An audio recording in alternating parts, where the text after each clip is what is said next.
ಯಾಕೆ ಇವತ್ತು ನಾನು ಮೌಲಾನಾ ಕಲಾಂ ಆಜಾದ್ ಅವರ ಫೋಟೋ ಹಾಕಿದ್ದೇನೆ? ಇತಿಹಾಸ ಇದು ಓದಬೇಕು.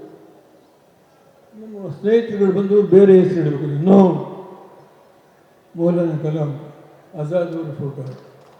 ಜಾಫರ್ ಶರೀಫ್ ಅವರು ಏನು ಬರೆದು ಬಿಟ್ಟು ಹೋಗಿದ್ರು 30 ವರ್ಷ ಆದಮೇಲೆ ಆ ಪುಸ್ತಕವನ್ನು ಹೊರತೆಗಿರಿ ಅಂತ ಹೇಳಿ, ಅದನ್ನು ನನ್ನಿಂದ ಅನುವಾದ ಮಾಡಿರ್ತಕ್ಕಂಥ ಆ ಪುಸ್ತಕವನ್ನು ರಿಲೀಸ್ ಮಾಡಲಿಕ್ಕೆ ತೀರ್ಮಾನ ಮಾಡಿದ್ರು.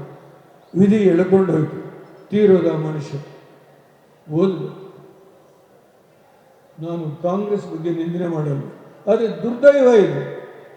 ಈ ದೇಶಕ್ಕೆ ಏನಾದರೂ ಇವತ್ತು ಇಷ್ಟೊಂದು ದೊಡ್ಡ ಪ್ರಮಾಣದಲ್ಲಿ ಭಾರತೀಯ ಜನತಾ ಪಾರ್ಟಿ ಬೆಳೆದಿದ್ರೆ ಎಳೆಯಾಗಿ ಬಿಡಿಸ್ತೇನೆ. ಎಳೆಯಾಗಿ ಬಿಡಿಸಬಲ್ಲ ನಾನು ಆ ಮಾತನ್ನು ಹೇಳಲಿಕ್ಕೆ ಹೋಗಲ್ಲ. ಯಾಕೆ ಅಂದರೆ ಇವತ್ತು ಅದೇ ಕಾಂಗ್ರೆಸ್ನ ನಾವು ಮುಂದಿಟ್ಕೊಂಡೇ ಇಲ್ಲಿ ಸರ್ಕಾರ ಮಾಡ್ತಾ ಇದ್ವಿ. ನನ್ನ ಮಗನ ಮುಖ್ಯಮಂತ್ರಿ ಮಾಡಿ ಅಂತ ಹೇಳಲಿಕ್ಕೆ ಹೋಗಲಿಲ್ಲ. ಯಾರು ನನ್ನ ಮಗನನ್ನು ಇವತ್ತು ಅಲ್ಲಗಳೆದು ಹೊರಗಾಕಿರೋ ಅದೇ ಜನ ದೆಹಲಿಗೆ ಬಂದು ನಿಮ್ಮ ಮಗನ ಮುಖ್ಯಮಂತ್ರಿ ಆಗಲೇಬೇಕು. ಯಾಕೆ? ನನ್ನ ಮಗ ನಂಬೋದು ಕಷ್ಟ. ಎಷ್ಟು ಪ್ರಚಾರ ದೇವೇಗೌಡರು ನಂಬೋದು. ಹೇಗೆ ನಂಬೋದು ಕುಮಾರಸ್ವಾಮಿನ? ಯಾಕೆ? ಕುಮಾರಸ್ವಾಮಿಯವರು ಇವತ್ತು ಬಿಜೆಪಿ ಜೊತೆ ಸರ್ಕಾರ ಮಾಡಬೇಕಾಗಿಲ್ಲ. ಯಾರ ಕಾರಣ? ಈ ಪಕ್ಷವನ್ನು ಧೂಳಿಪಟ ಮಾಡಬೇಕು ಅಂತ ಹೊರಟ್ರಿ. ಈ ಪಕ್ಷ ನಿಮ್ಮದು, ನಂದಲ್ಲ. ಈ ಪಕ್ಷ ನನ್ನ ಮಗಂದಲ್ಲ. ಈ ಪಕ್ಷ ಒಬ್ಬ ಬಿಜೆಪಿಯ ಅಧ್ಯಕ್ಷ ಬಿಜೆಪಿ ಜೊತೆ ಸರ್ಕಾರ ಮಾಡಿದ್ದಾರೆ. ದಯಮಾಡಿ ಯೋಚನೆ ಮಾಡಿ.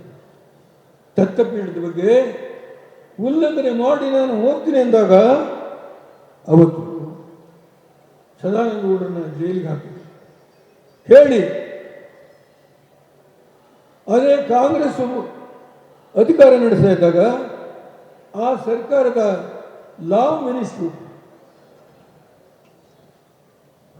ಹೋಗಿ ದತ್ತಪೀಠದಲ್ಲಿ ಪೂಜೆ ಮಾಡ್ತಾರೆ, ಹೋಮ ಹವನ ಎಲ್ಲ ಮಾಡುತ್ತೆ.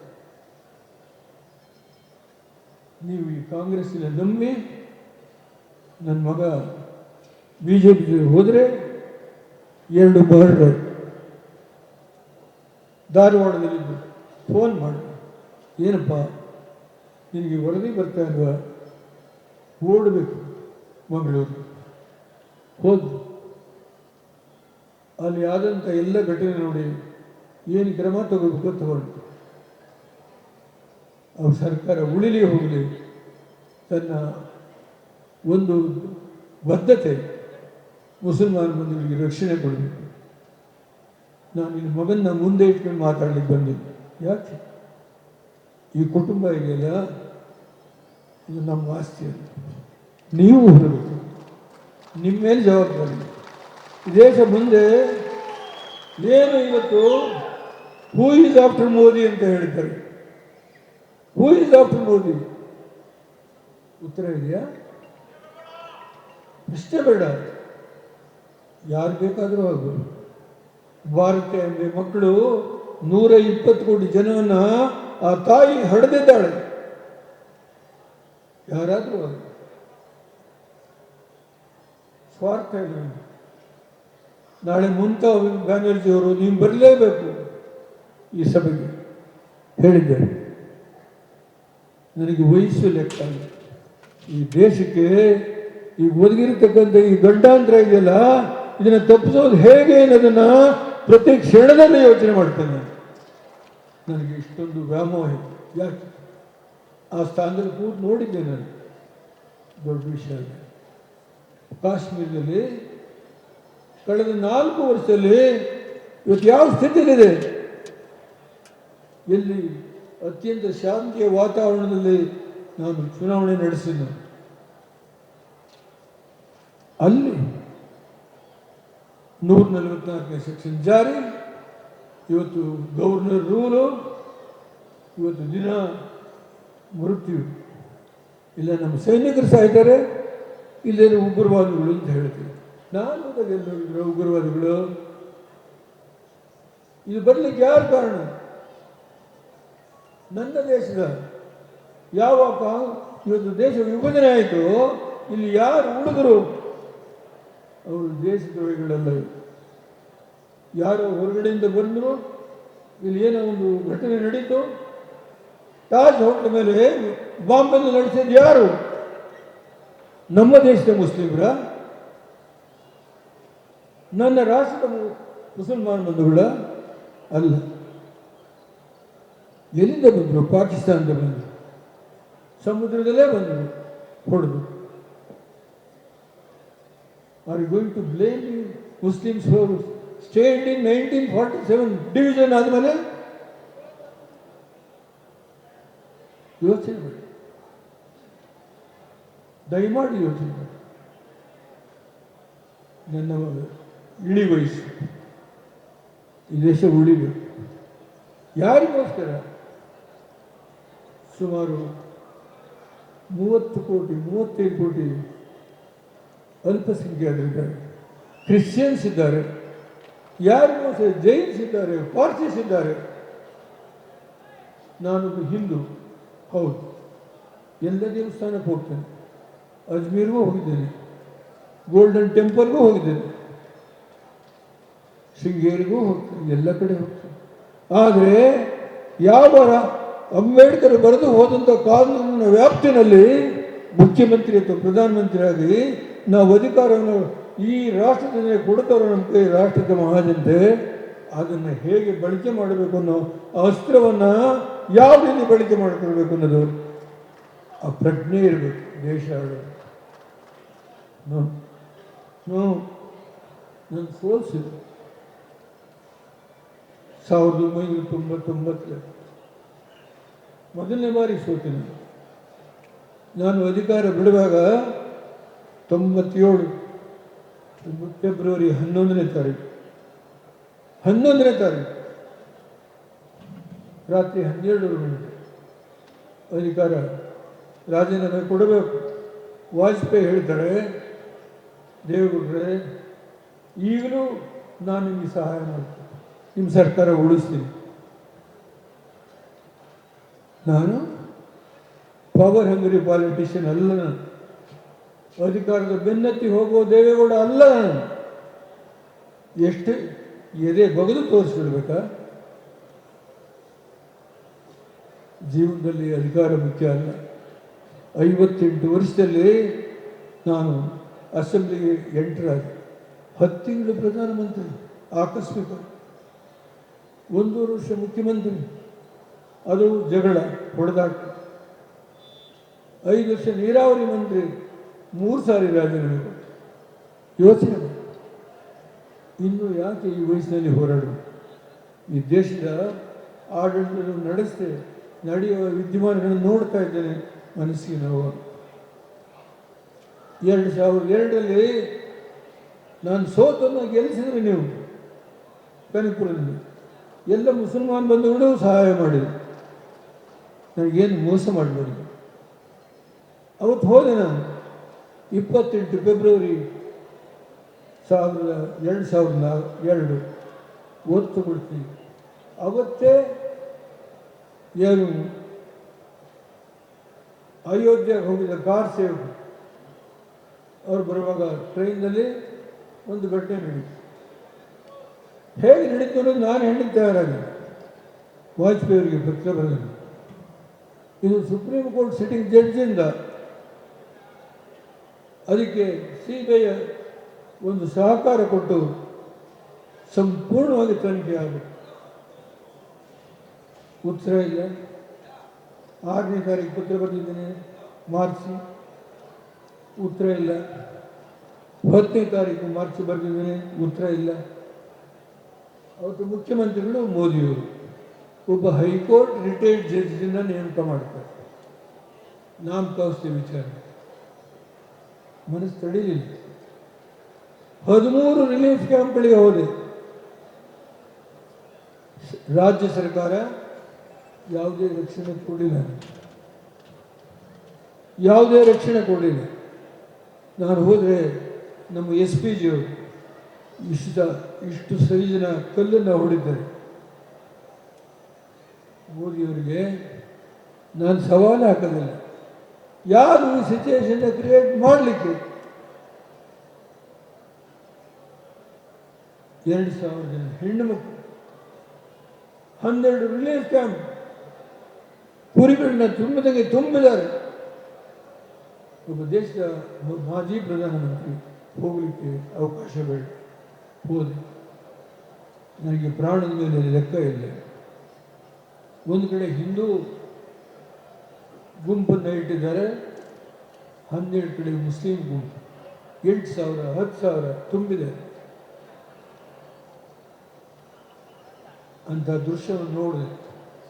ತನ್ವೀರ್ ಹತ್ರ ಇರಬೇಕು, ನಾನು ಏನು ಮಾತನಾಡಿದ್ದೇನೆ ಪಾರ್ಲಿಮೆಂಟಲ್ಲಿ ಅನ್ನೋದು ಅವತ್ತಿನ ನನಗೆ ಧೈರ್ಯ, ಸ್ಥೈರ್ಯ, ಎದೆಗಾರಿಕೆ ಹೋಗಿ ನೋಡಬೇಕು. ಇವತ್ತು ದೇಶದಲ್ಲಿ ಯಾವ ಈ ವಿಭಜನೆ ಆಗಬೇಕು, ಗಾಂಧಿ ಹುಟ್ಟಿದಂಥ ನಾಡಲ್ಲಿ ಶುರುವಾಯಿತು. ಕಳೆದ 25 ವರ್ಷದಿಂದ ನೋಡ್ತಾ ಇದ್ದೆ ದೇಶ ಅವ್ರ ಕೈಲಿ. ವಾಜಪೇಯಿ ಇದು ರಾಜಧರ್ಮ ಅಲ್ಲ ಅಂತ ಹೇಳಿದ್ರು. ಯೋಚನೆ, ದೇವೇಗೌಡರು ಅವ್ರ ಮಗ ಕುಮಾರಸ್ವಾಮಿಯವರು ಅಧಿಕಾರದ ಹಿಂದೆ ಹೋಗಲಿಲ್ಲ. ಆ ಸನ್ನಿವೇಶ ಬಂದಾಗ ಈ ದೇಶವನ್ನು ಉಳಿಸೋಕ್ಕೆ ಏನು ಬೇಕು ನಾವು ಹೋರಾಟ ಮಾಡಲಿಕ್ಕೆ ಸಿದ್ಧ ಇದ್ದೀವಿ. ನನಗೆ ವಯಸ್ಸು 86, ಮನೆಯಲ್ಲಿ ಕೂರ್ಬೋದು, ಆದರೆ ನನ್ನ ಒಳಗಡೆ ಹೃದಯ ಇದೆಯಲ್ಲ, ನಿನಗೂ ಶಕ್ತಿ ಕೊಟ್ಟಿದ್ದೇನೆ, ಹೋಗು ಕೆಲಸ ಮಾಡೋದನ್ನು. ಯಾವುದೋ ಒಂದು ಶಕ್ತಿ ಪ್ರೇರಣೆ ಕೊಡುತ್ತೆ ನನಗೆ. ಈ ವಿಷಯ ನಾನು ಯಾವುದೇ ಉತ್ಪ್ರೇಕ್ಷೆಯಿಂದ ಹೇಳೋದು, ದಯಮಾಡಿ ಹೆಸರು ಮಾಡ್ಕೋಬೇಡಿ. ನೀವು ಇಲ್ಲಿ ಬಂದಿರತಕ್ಕಂಥ ಎಲ್ಲ ಮುಸಲ್ಮಾನ ಬಂಧುಗಳು ನಾನು ನೋಡ್ತಾ ಇದ್ದೇನೆ. ನೀವು ಊಟಕ್ಕೆ ಹೋಗಿಲ್ಲ, ನಿಮ್ಮೊಬ್ಬರು ಎಲ್ಲರನ್ನೂ ನೋಡ್ತಾ ಇದ್ದೀನಿ. ಏನು ಉದ್ದೇಶ ಇದು ಮುಂದೆ ನಮಗೆ ಶಕ್ತಿ ಕೊಡಿ ಅಂತ ಅಲ್ಲ, ಈ ದೇಶವನ್ನು ಉಳಿಸ್ಲಿಕ್ಕೆ ಕರ್ನಾಟಕದಿಂದಲೇ ಒಂದು ಹೊರಹೊಮ್ಮೆ ಬರ್ತಕ್ಕಂಥ ಶಕ್ತಿಯನ್ನು ಕುಮಾರಸ್ವಾಮಿಯವರು ತೆಗೆದುಕೊಳ್ಳುವಾಗ ಈ ರಾಷ್ಟ್ರದ 6 ಜನ ಮುಖ್ಯಮಂತ್ರಿಗಳು, 21 ಜನ ಒಬ್ಬ ದೊಡ್ಡ ಪ್ರಾಂತೀಯ ಮುಖಂಡರುಗಳು ಇಲ್ಲಿ ಬಂದವರು ಓದ್ಕೊಂಡಲ್ಲ, ಅವತ್ತು ಕೊಟ್ಟ ಸಂದೇಶವನ್ನು ನೀವು ಮರಿಬಾರ್ದು, ಇದನ್ನು ಉಳಿಸಲೇಬೇಕು ನೀವು. ಇದನ್ನು ನಿಮ್ಮೊಂದಿಗೆ ಕೇಳಿಕೊಳ್ಳಿಕ್ಕೆ ನಿಂತಿದ್ದೀನಿ. ಪಿಸು ಮಾತನ್ನ ಹೇಳ್ತಾರೆ ನಮಗೆ, ಪಿಸು ಮಾತು. ನಬಿ ಬರ್ತೀನಿ ಅಂದ್ರು, ಬಾ ಕೂತ್ಕೊಂಡು, ನನ್ನ ಜೊತೆ ಇದೆಯಾ, ಬಾ ನೀವು. ನಾನು ಯಾರ ಬಗ್ಗೆ ದ್ವೇಷ ಇಲ್ಲ, ನಾನು ಯಾರ ಬಗ್ಗೆ ಲಘುವಾಗಿ ಮಾತಾಡೋದು, ಇವತ್ತು ಮಾತಾಡೋದು. ಒಬ್ಬ ಮುಸ್ಲಿಮನ್ನ ಯಡಿಯೂರಪ್ಪನವರು ಮಂತ್ರಿ ಮಾಡಿ ನಾವು ಮುಸ್ಲಿಂ ಇರೋದು ಎಲ್ಲ ಒಂದು 6 ತಿಂಗಳು 3 ತಿಂಗಳು ಸುತ್ಕೊಂಡು ಹೋದರು, ಮತ್ತೆ ಬರ್ತಾರೆ ಮಾಡಿ. ಎಲ್ಲಿದೆ ಅಜೀಮನ್ನ ಕರ್ಕೊಂಡ್ರಿ, ಎಲ್ಲಿದೆ ನಿಮ್ಮ ಬಾಂಧವ್ಯ? ಬೇಡಿ ಕರ್ನಾಟಕದ ನಾನು ಬಿ ಟೀಮು ಅಲ್ಲ, ಎ ಟೀಮು ಅಲ್ಲ, ನಾನು ಈ ದೇಶದ ಪ್ರಜೆ. ನಿಮ್ಮ ಟೀಮು ಈ ರಾಷ್ಟ್ರದ ಎಲ್ಲ ಜನತೆ.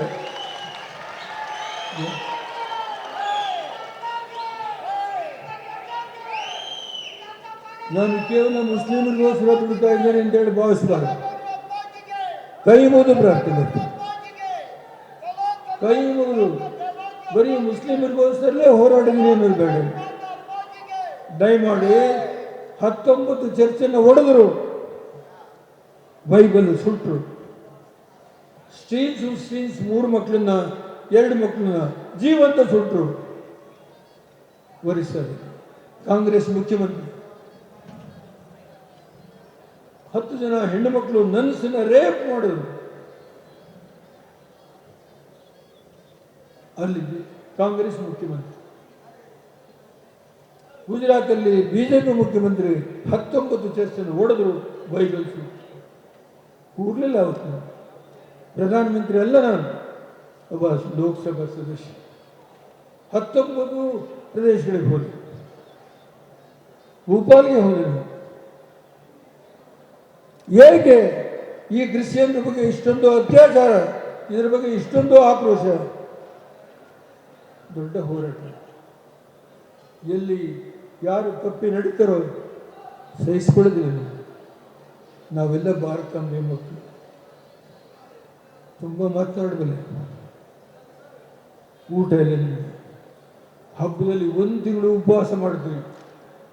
ಇದು ದೇಶಕ್ಕೋಸ್ಕರ ಕುಮಾರಸ್ವಾಮಿ ಹೇಳ್ತಕ್ಕಂಥ 4 ಮಾತನ್ನು ಕೇಳಿ ಆಮೇಲೆ ನೀವು ಸಭೆಯಿಂದ ಊಟ ಇದೆ. ಫರೂಕ್ ಅವರೆಲ್ಲ ಒಂದು ಆರ್ಡರ್ ಮಾಡಿದ್ದಾರೆ, ಅನೇಕರು ಊಟಕ್ಕೋಸ್ಕರ ಹಸ್ತಿದ್ದಾರೆ, ಹೋಗಿರ್ಬೋದು. ದಯಮಾಡಿ ನಿಮಗೊಂದು ಮಾತನ್ನು ಕೇಳ್ಕೊಳ್ತೇನೆ. ಮುಂಬರುವ ಚುನಾವಣೆಯಲ್ಲಿ ನನಗೆ ಚುನಾವಣೆ ಮೈತ್ರಿ ಮುರಿಯಲ್ಲ ನಾನು, ಆದರೆ ಯಾವ ಸನ್ನಿವೇಶ ತೊಗೊಂಡು ಹೋಗ್ತಾರೋ ಗೊತ್ತಿಲ್ಲ. ನಾನು ಇವತ್ತೇನು 5 ಚುನಾವಣೆ ಉಪಚುನಾವಣೆ ಆಯಿತು, ನಾನೇ ಮುಂದಾದ. ದಾನಿಶಾಲಿ ಅವರಲ್ಲಿದ್ದಾರೆ, ದೇವೇಗೌಡ ಕೂತು ಕಾಂಗ್ರೆಸ್ ಮುಖಂಡರ ಜೊತೆ ಮಾತನಾಡಿ ಒಟ್ಟಿಗೆ ಹೋಗೋಣ. ಅದರ ಫಲ ಮಧು ಬಂಗಾರಪ್ಪನವರು ಕೇವಲ 26 ಸೋಟು. ಒಟ್ಟು ಐಕ್ಯತೆಯಿಂದ ಹೋದರೆ ಏನಾಗುತ್ತೆ ಅನ್ನೋದು ನಾನು ಅರಿತುಕೊಂಡಿದ್ದೇನೆ. ಆದರೆ ಅದಕ್ಕೆ ತಕ್ಕಂತೆ ರಾಷ್ಟ್ರೀಯ ಪಕ್ಷ ಕಾಂಗ್ರೆಸ್ ಸಹಕರಿಸಬೇಕು. ಆ ಸಹಕರಿಸಲಿಕ್ಕೆ ನಾನು ಇಂದೂ ಪ್ರಾರ್ಥನೆ ಮಾಡ್ತೇನೆ. ತುಂಬ ಮಾತನಾಡೋದು ನನಗೆ ಗೊತ್ತಿಲ್ಲ, ನನಗೆ ಮಾತು ಕಡಿಮೆ ಮಾಡಬೇಕು ಅಂತಿದ್ದೆ.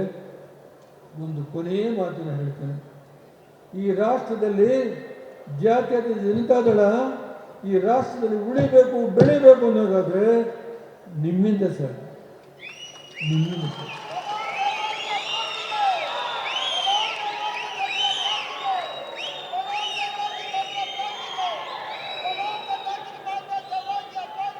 ಕೊನೆಯದಾಗಿ ಒಂದು ಮಾತು ಹೇಳ್ತೀನಿ. ಕೊನೆಯದಾಗಿ ಇದೇ ತಿಂಗಳು 30ನೇ ತಾರೀಕು ನಮ್ಮ ಪಕ್ಷದ ರಾಷ್ಟ್ರೀಯ ರಾಜಕಾರಣಿ ಸಭೆ ಆಗುತ್ತೆ, ನ್ಯಾಷನಲ್ ಎಕ್ಸಿಕ್ಯೂಟಿವ್.